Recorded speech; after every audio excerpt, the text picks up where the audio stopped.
हाथी और चूहे की कहानी। एक राज्य में एक राजा का शासन था। हर सप्ताह पूरी शानो शौकत से नगर में उसका जुलूस निकला करता था, जहां प्रजा उसके दर्शन किया करती थी। एक दिन एक नन्हा चूहा उसी राजमार्ग के किनारे किनारे कहीं जा रहा था, जहां राजा का जुलूस निकलने वाला था।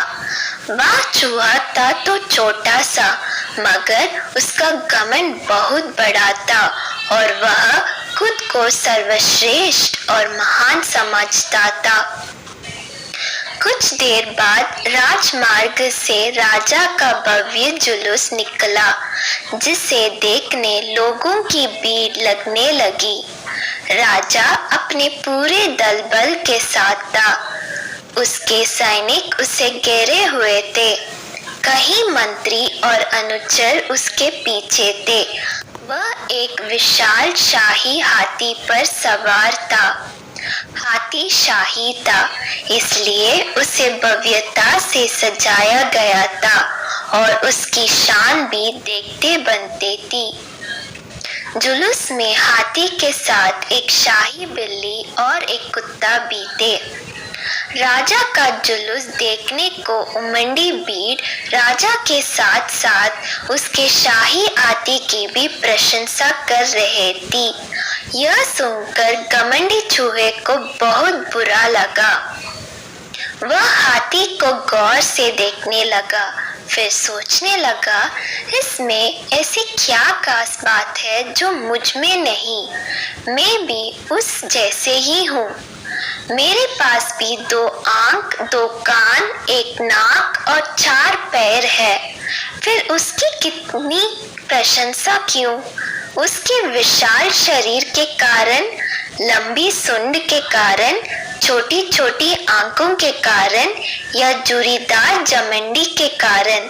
इस कारण एक बार तुम लोग मुझे देख लो, उस हाथी को भूल जाओगे। मैं हाथी से ज्यादा महान हूँ। चूहे ये सब सोच ही रहा था कि शाही बिल्ली की नजर उस पर पड़ गई और उसकी लात टपक गई। जुलूस छोड़ वह उसकी ओर लपकी। फिर क्या था, चूहा अपनी सारी मेहनत भूलकर धूम दबाकर भागा। भागते भागते वह हाथी के सामने आ गया। आगे बढ़ते हाथी ने उस विद्य से चूहे को देखा तक नहीं और अपना विशाल पैर उठा लिया। चूहा उसके पैर के नीचे कुचलने ही वाला था, मगर किसी तरह उसने खुद को बचाया। वहां से बचा तो खतरनाक कुत्ता सामने था, जो उसे देखकर गुर्राया। चूहा पूरी जान लगाकर वहां से भागा और राजमार्ग के किनारे स्थित एक छेद में घुस गया। उसका सारा घमंड उतर चुका था। उसे समझ आ चुका था कि वह इतना भी श्रेष्ठ और महान नहीं। सीख, किसी से मात्र रूप रंग की समानता हमें महान नहीं बनाती। महान हमारे गुण और कार्य बनाते हैं।